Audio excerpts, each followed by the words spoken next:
Yeah, my dad was a real horse fan.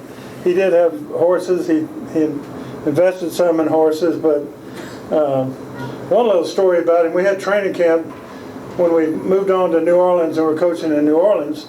We had training camp in Ruston, Louisiana. And so we're going to a preseason game, so we have to travel.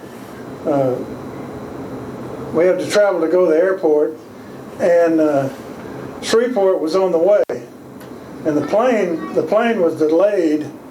And my dad, we got the whole football team, and we're going to a game, going to a preseason game, and the plane was delayed. So he said, "Let's just take the buses over to Shreveport and watch the horse races."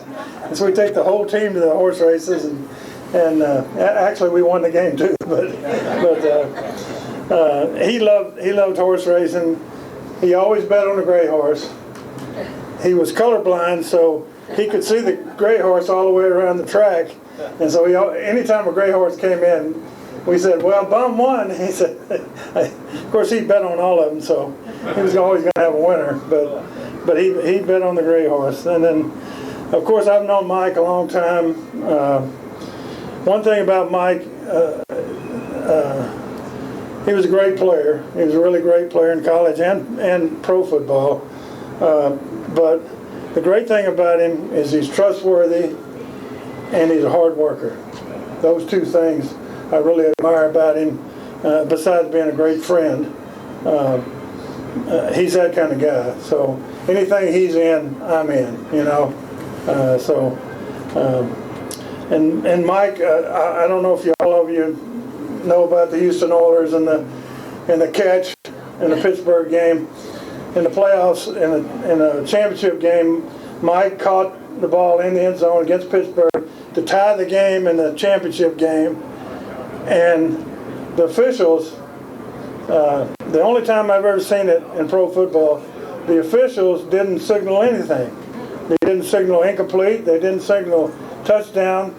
I think one thing, and I will say this, the catch was so good, it looked like I was in the press box with the Oilers, and Pastorini threw it to Mike, and he caught the ball and had both feet in, but it looked like the ball was going to be thrown out of the end zone. It didn't look like anybody could catch it, and so I think it shocked even the officials that he caught it.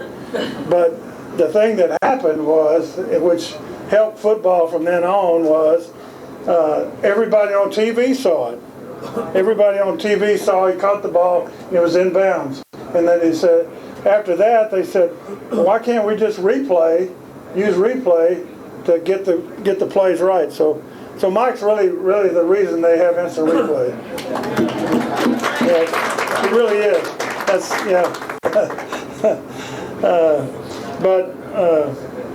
but I'm willing to answer questions if there's any questions. I don't want to talk about the Texans too much. The last time I was with the Texans, though, we did really well. We drafted a guy named J.J. Watt, who was a pretty good player, and when I went there, they were 30th in defense, and we went to second the first year, which I think is the biggest jump ever. But anyway, we went to second the first year. We won the division for the first time ever for the Texans, and then we won a playoff game for the first time ever. Then the next year we did the same thing. And so since I'm from Houston, we decided, hey, let's build a house here. You know, we've done something they've never done 2 years in a row. And so we built our house, and we got fired the next year. And so we had that house there for a while. Now, I did go for the Texans, and we won the Super Bowl with Denver, so it wasn't too bad for me. And then I went to the Rams, and we lost in the Super Bowl. But the Rams, the Rams won the Super Bowl this time. My son is the passing coordinator for the Rams, so we're still on the high. We went to the game. We went to the after party, and had a big time. So I'm still excited about that. So I appreciate y'all having me here and listening. But if you have any questions, I'll okay, Mike. I want to go there. Yeah. I don't know if you've had time to figure it out, but any idea how many Hall of Fame defensive players that you coached in your 45, 50 years of coaching? Yeah. I know there's a bunch, but I don't know if there's 20, 25, 14. Yeah, I actually, when Peyton Manning went in this last year, I went to the Hall of Fame, and they have all the busts, so I counted, the people I'd worked with, and there were 26 that I'd worked with. I've had some of the greatest defensive players, really, starting with Reggie White, Bruce Smith, Von Miller, DeMarcus Ware, Ricky Jackson with the Saints. He's in the Hall of Fame. And then when I started with the Oilers, I was coaching linebackers, and linebacker that I was coaching was Robert Brazil. He's in the Hall of Fame. Then I moved to the defensive line, coached the defensive line, and Curly Culp and Elvin Bethea are in the Hall of Fame. So I was coaching, when I was with the Oilers, I coached 3 Hall of Fame players.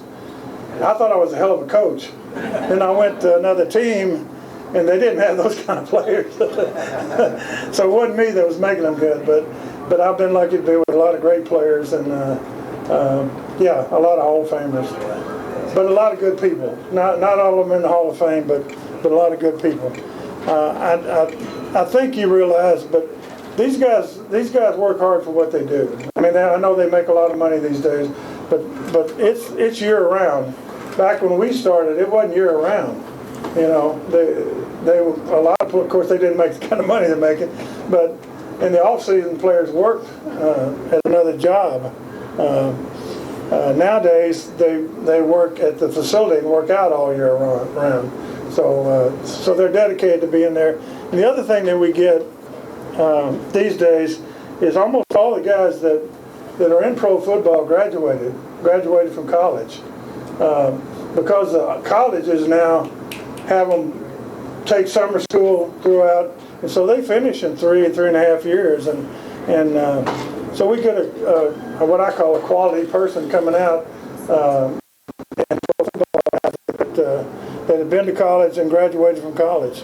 So we get a lot of really good people. You hear about the bad ones, or the guys that are the ABs and people that take off all their clothes and throw them in the stands.